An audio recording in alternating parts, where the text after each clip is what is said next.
Heywood is a small town around 7 miles north of Manchester, and it is perhaps best known for the part it played in the 19th century textile industry. To the east of the town is Queen's Park, opened in 1879 following an endowment of £10,000 from a local merchant, James Newhouse. This quintessentially Victorian open space contains many typical features, such as a bandstand, a bowling green and a cafe. However, it also contains something more unusual, and an item which has a tragic but fascinating story behind it.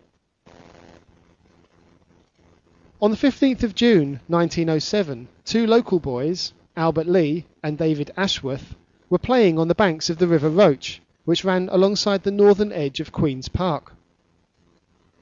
While trying to catch a piece of driftwood, Ashworth fell into the river and he was swept away downstream. Without hesitation, Lee jumped into the water and attempted to save his drowning companion, but the currents were too strong and both lads were sadly drowned. A week later, an inquest concluded that Lee, just 15 years of age, had lost his life while gallantly attempting to save the life of his friend, and the inquest jury expressed their appreciation of his brave and selfless behaviour.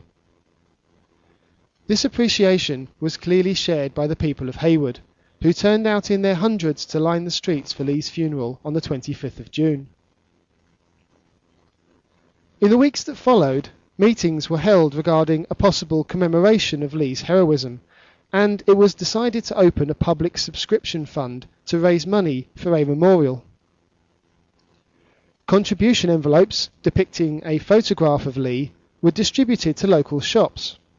Collections were undertaken at schools, in social clubs and at local factories, and over 1,000 memorial postcards were sold, with all proceeds going towards the fund. A total of £57 was eventually collected, and this is equal to around £3,000 in modern terms. There had been some discussion regarding the construction of a memorial clock tower, but ultimately this idea was abandoned, and instead it was decided to erect a monument in Queen's Park, close by the site where Lee had lost his life. On the 11th of April 1908, a large crowd assembled in the park to witness David Healy, the Mayor of Heywood, unveil the completed memorial.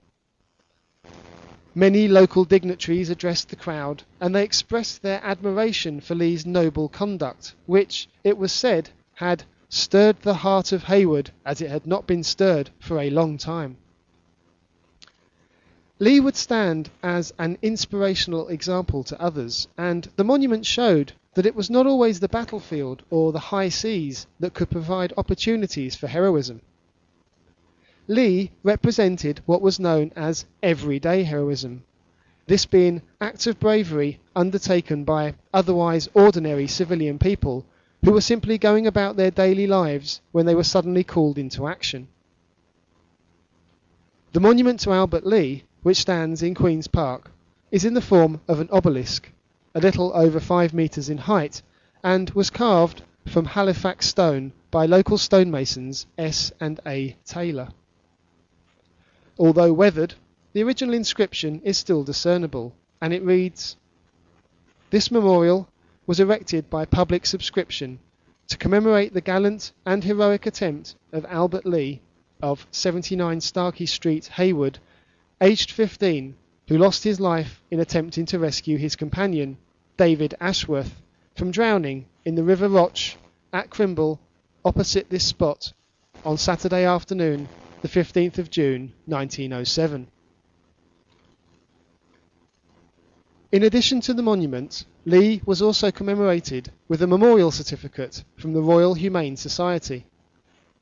This was an organisation who recognised those who had attempted to preserve life during incidents of drowning.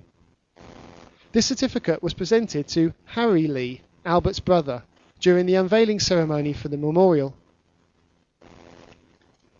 Acts of everyday heroism were not uncommon in the Victorian period. Take, for example, this incident in which a young woman is attempting to save a child by dropping it to a crowd gathered below. However, few public statues to everyday heroes exist, and the memorial to Albert Lee in Queen's Park is just one of a handful of similar monuments.